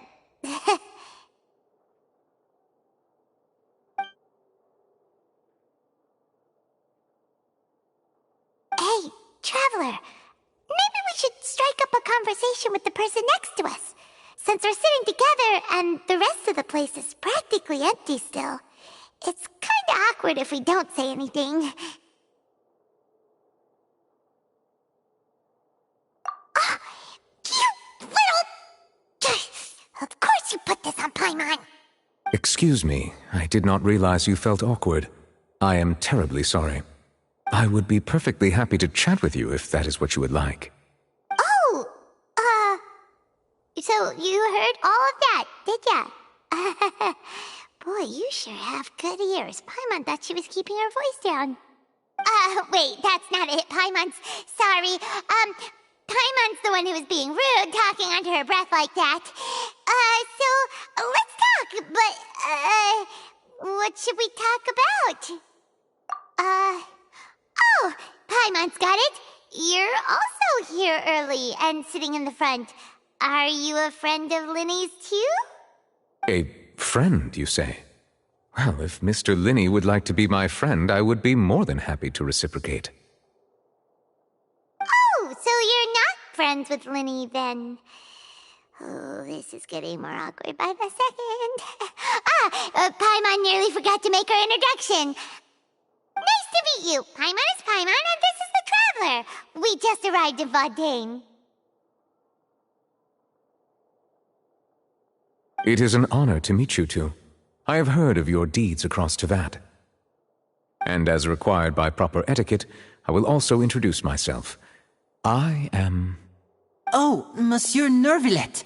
What an honor it is to have you here to see my show! Ah, Mr. Linney. I should say it is in fact an honor for me to see your performance in person. Wait, Nervillet? Could he be... I saw you all chatting just now, but it seems you still don't know who Monsieur Nervillet is. Allow me to introduce you to Fontaine's Chief Justice. That seat is always reserved for him. It wouldn't be too much to say that he's the symbol of justice and honesty here in Fontaine. Whoa! Sorry for being so rude just now. Paimon had no idea you were such an important person. No offense taken. Being Chief Justice is merely what I do for work. Nearly every person has their usual reserved seat, so I'm not so special, really. And by the way, I should probably let you know, even though I would prefer not to, there's someone sitting up there in the VIP seats that has been striking a pose for quite a while now. I believe she is trying to give you a most elegant and impressive first impression. So I think you should take notice of her sooner rather than later, otherwise she may become flustered.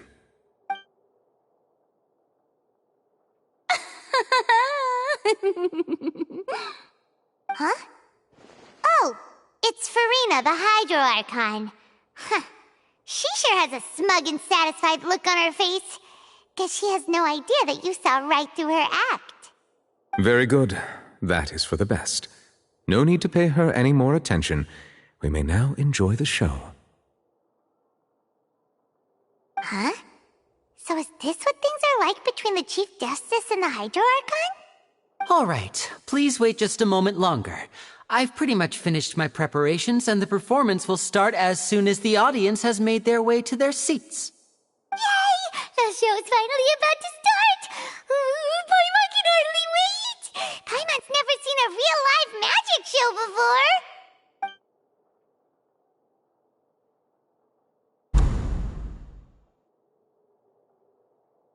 Oh! They're dimming the lights! The show must be starting!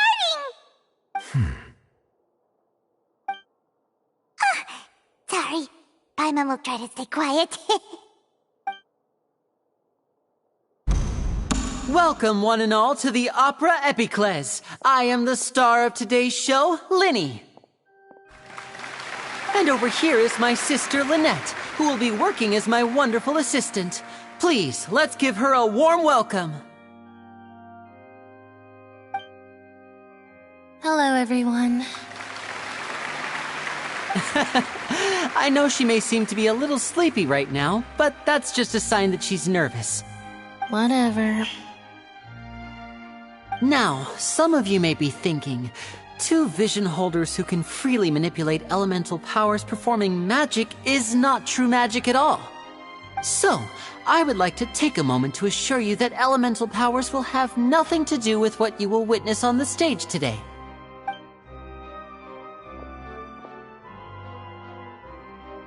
Both Lynette and myself have removed our visions for the show. That way, even the gods won't be able to help us. Oh, good point. That's what makes the show real magic. Now, without further ado, let the show begin. Lynette will now exit the stage to make some preparations. I know you might miss her, but don't worry. She'll be coming right back on stage momentarily. Perhaps in an unexpected way. I'm sure she'll be stealing the spotlight soon enough. Oh, and before I forget, there's one more thing I should say. You never know what can happen in the blink of an eye. A magician's greatest skill is making things disappear or appear. The possibilities are endless.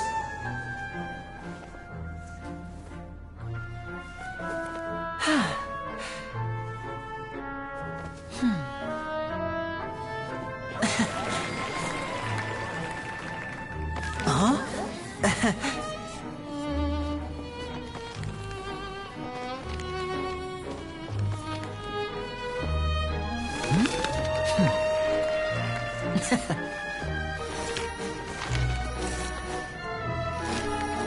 But this isn't what you came for. These little tricks, you've seen them all before.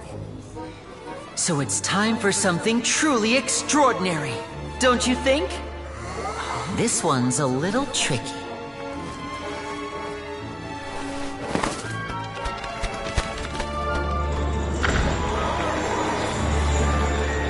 Using this water tank, I shall make my sister vanish completely, right before your very eyes.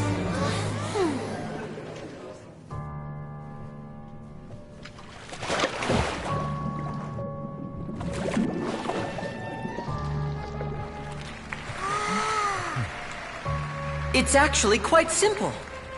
She'll just turn into air bubbles and float right out of the top.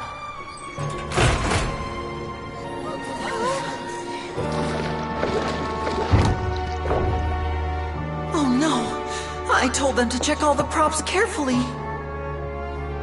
With the lid on, even air can't escape. An amateur magician would be getting very nervous right around now. Luckily, it's me on stage, so let me show you what a true virtuoso can do.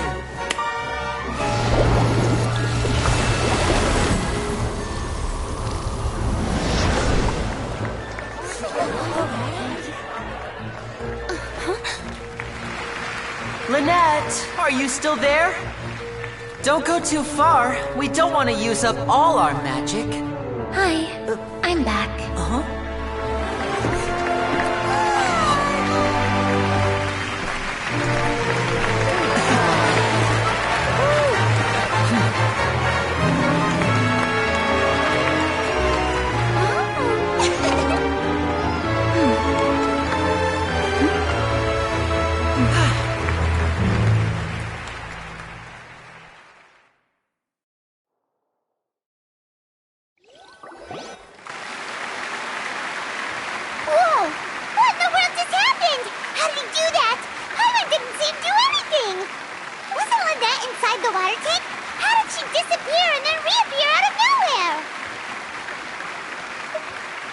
If we could see easily through his tricks, then that would mean that his skills are still lacking.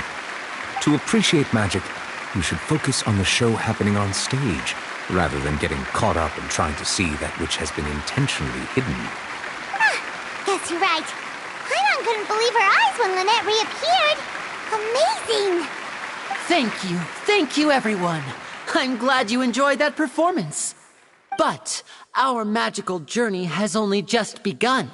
I've prepared even more astonishing surprises for everyone here. The magic of transformation and disappearance can go far beyond what you've just seen. I'm sure many of you are thinking that escaping the water tank was impressive enough, but Lynette is still my assistant after all.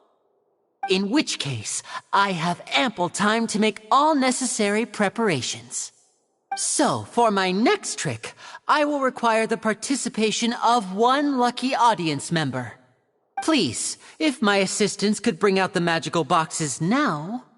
There are 2 boxes and only 2 boxes.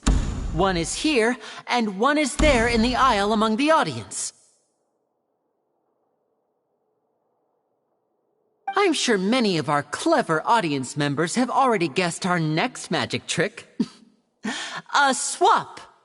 Our lucky audience member and I will each enter a magic box. After 1 minute, we will each emerge from the opposite box. Now please, everyone pay very close attention to the box you see here.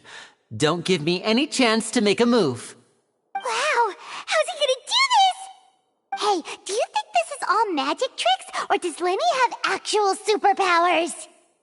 The lucky audience member will be generated by this random number selector. It selects numbers entirely at random. Even I don't know who will be chosen to participate. Now then, let's begin. Let me see. Oh, row 7, seat 3. Congratulations! You now have the chance to experience magic firsthand for an entire minute. Please, come forward. My assistant will take you beside the magic box. I'm sorry, it might be a little cramped inside, but no need to feel nervous. We've carefully arranged everything for you to be as comfortable as possible. You don't need to do anything, but no matter what strange things may happen, don't come out of the box. If the magic is interrupted, who knows where you might end up? You might even find yourself in the Fortress of Meropide. Oh, okay. All right. Before I enter the magic box, there is one more thing I need to ask the audience to do. Could you all give me a countdown? Like this. 60, 59, 58. Just keep counting down. You can go a little faster or slower if you like. I won't be able to see anything in the pitch black box, so I'll be relying on your voices to know when time is up. Oh, and no tricks now. If you quickly count from 60 in just 30 seconds, then I'll be in a tough spot. Ooh! Paimon kinda wants to count faster after hearing him say that! No, that won't do. I can see it in your eyes. You still can't be trusted. Let's practice together. Come on, repeat after me. 60, 59, 58. 60, 59, 58! That's right, perfect. Keep it going. All right, I'll see you all on the other side once you've finished counting.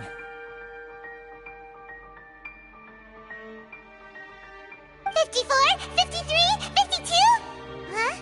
Why aren't you counting, Nervalet? I am counting in my head.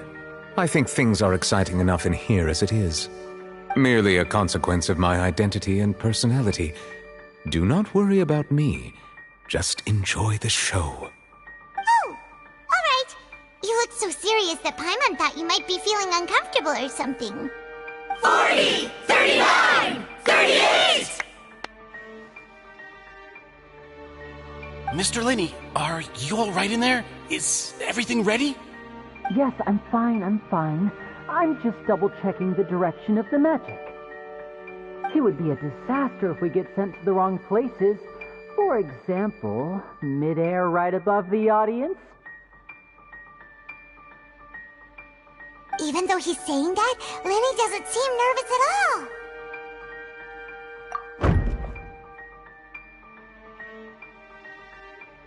Ah! What was that noise? Did you hear it too? Not sure. Anyway, it doesn't seem like anyone's worried about it. 25, 24, 23! What's wrong, Mr. Linney? I can still hear you moving in there. I seem to have accidentally knocked over a decoration. I'm trying to fix it, but it's pitch black in here. I can't tell left from right. Never mind the decorations. There's no time for that. The show is what's important. No, that's unacceptable. I want my show to be perfect. Don't worry, we still have 20 seconds. Hear them counting? 19! 18! 17! It seems things aren't quite going as planned. I apologize, everyone. It feels like you're all starting to count faster, but that's all right. I know it can be tiring to do such a long countdown. 10 seconds and change is still plenty of time. 10! Almost there now. 8! Whew. Swapping two people is harder work than you might think. Even a master magician like me can't guarantee I'll get it right the first time. Hey, wait! Is this the back one? I can't tell. They both look the same inside. Huh? Nope, that's not it. I'll try again. 7! Hey, slow down! Honestly! 5! 4! 3! Whoops! That doesn't count! 0!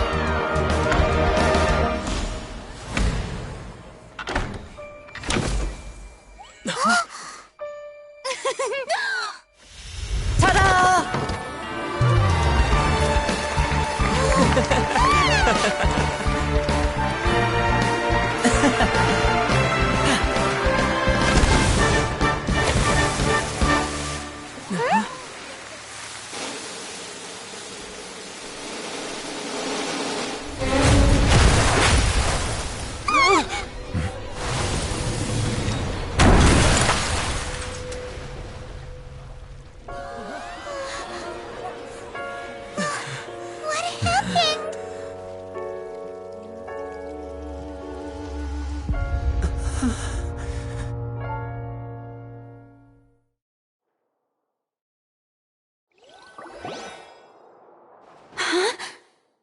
Is this part of the show?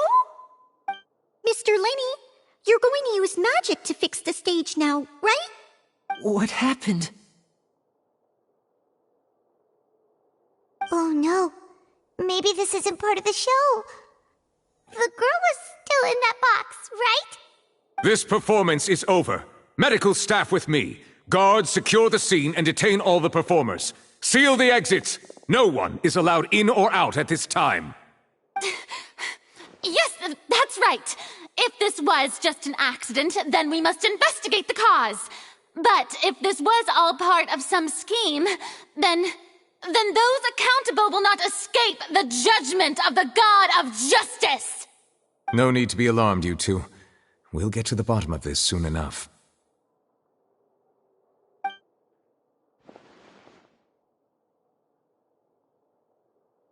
Unfortunately, the person who is in the magic box has been pronounced dead. His name was Cowell, one of the assistants in Linney's magic troupe. Apparently, the fireworks on stage ignited the ropes that were suspending the water tank, which then caused the tank to fall onto the stage. As of now, we are still not sure why we found Cowell in the box, rather than the guest from the audience. And after an initial search of the area, the guards have confirmed that the girl is nowhere to be found. It appears that this incident was not merely some mishap with the performance.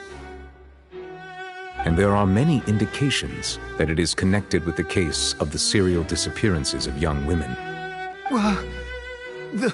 The serial disappearances case? That's the case that Charlotte mentioned before. I know the truth. I can see through the whole thing. Really, using such a shallow and obvious mystery as his finale. Did he really underestimate us that badly? I say that our powerful magician, Mr. Linney, is now the prime suspect for the serial disappearances case. Huh? Why me? This whole thing was an accident.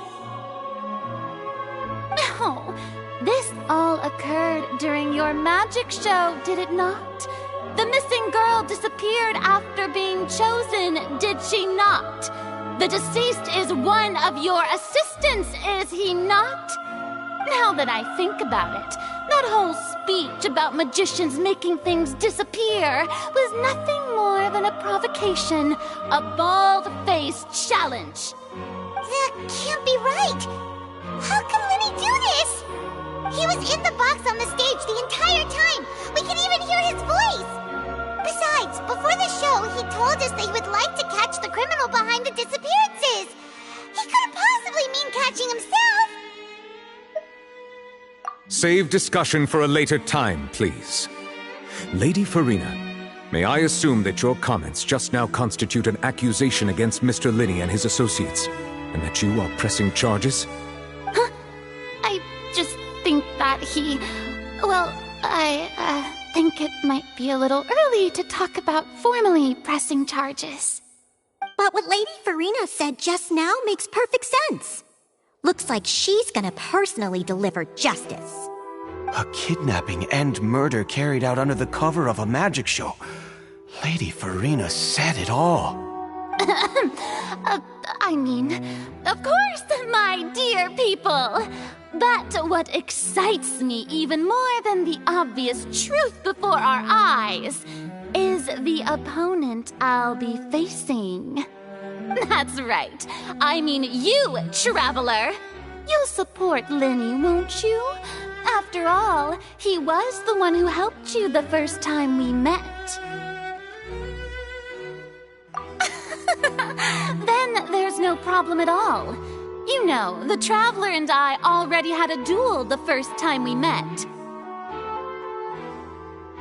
But with Lenny's help, our little duel ended in a draw. But draws really are the most boring possible outcome. So, no more draws. Between the two of us, there must be a clear winner and loser. And what better place to hold such a riveting showdown and decide the true victor than here, on the grandest of stages, the Opera Epiclese. Huh? It wasn't a draw. She obviously lost last time. I understand. Charges have now been pressed, and as such, a trial is in order. Well, Traveler, seems Lady Farina has set you in her sights. But putting her dramatic rhetoric aside for a moment, I would like to ask you, are you willing to act as Mr. Linney's attorney and defend him in this case? Very well. The trial will be held a day from now in the Opera House. Both sides may investigate the scene to build their cases and search for the truth.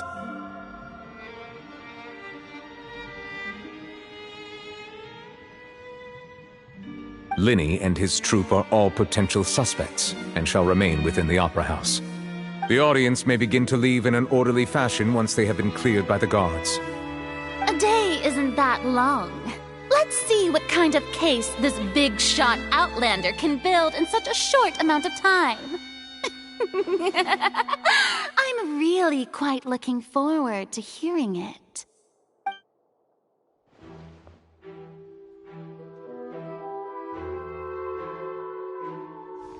Lenny!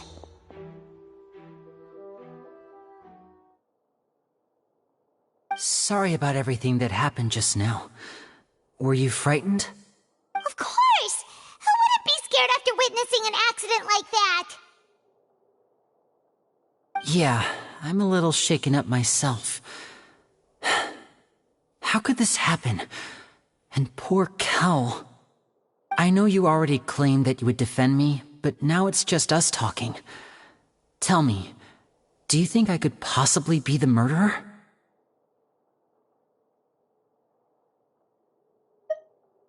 I understand. Even I'm not sure what happened, so I can only imagine how difficult it is for you to grasp the situation. I'm sure everyone sees me as the biggest suspect at this point. But, if you ask me, the whole thing is mysteries layered upon mysteries, such that all that's left is confusion. I don't know whether what happened there on the stage was purely an accident or not, and I don't know why poor Cal was in the box. As for how that girl chosen from the audience could suddenly disappear, I'm afraid I don't have any answers either. If someone tampered with my performance, then we need to figure out what they did. Even a skilled and knowledgeable magician like myself couldn't pull all that off in just 1 minute. Which is precisely why we need to investigate! As this book says, the impossible could not have happened. Whatever happened must have been that which is possible. Paimon bought them when we were reading at the bookshop in the city earlier. Pretty cool, huh? Don't worry, Paimon used her own savings to buy them. It wasn't from our travel funds. I think they look cute on you, Paimon. You have good taste, Lynette! That's the right attitude. Feeling depressed isn't going to help me now. I need to get back to my normal self. But with the guards watching our every move, it's going to be especially difficult for Lynette and I to prove our own innocence. Good thing you agreed to be our attorneys. Thanks for that. We'll be counting on you. Yes, thank you so much.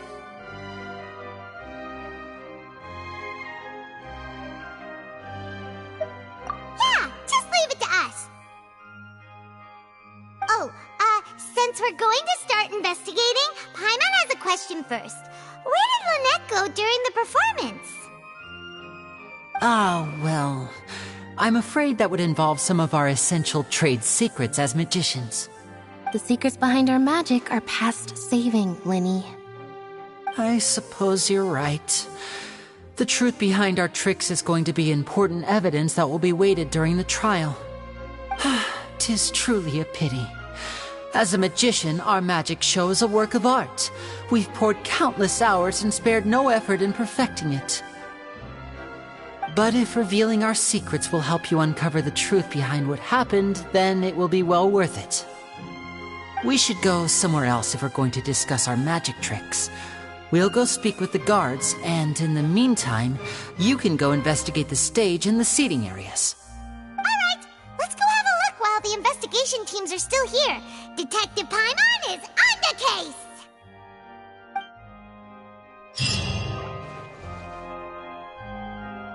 Hello, officer. How's the investigation going? I see. You must be the traveler that Lady Farina mentioned. Listen, I'll be perfectly honest with you.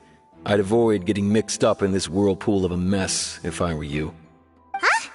What do you mean? Come with me and you'll see. The deceased is one of Linny's assistants, named Cal. Even though he hadn't joined the troupe long, he was hardworking and everyone generally liked him. The assistants are usually in charge of setting up and inspecting the props, as well as assisting with the show and keeping the crowd engaged.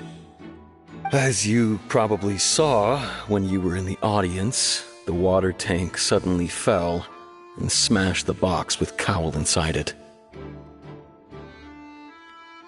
This is the real mystery. We've already searched the scene and were unable to find any traces of the girl. However, if you look carefully, the box was positioned directly under the water tank. The ropes holding the tank were then burned by the pyrotechnics on stage, causing them to snap. All these factors lining up so perfectly makes it hard to see this as a mere accident. If anything, the more logical explanation is that the whole incident was intentionally planned, and Linny is the most likely person to have access to all these areas. But he doesn't have a motive! Are you both good friends of his? Well, you can't say we're good friends, but we've known each other for a little while. So in just a short time, he was not only able to win your trust, but even convince you to act as his attorneys. I know there's no such thing as magic. The real trick of a magician is holding the audience in the palm of their hand. I've seen a lot of cases, and I can tell you that people are the least reliable kind of evidence. Sorry, I tend to be pretty straightforward. Just know that I'm warning you for your own good. Anyway, you may investigate the scene of the crime yourselves if you're curious. Who knows, maybe you'll be able to come up with some new evidence.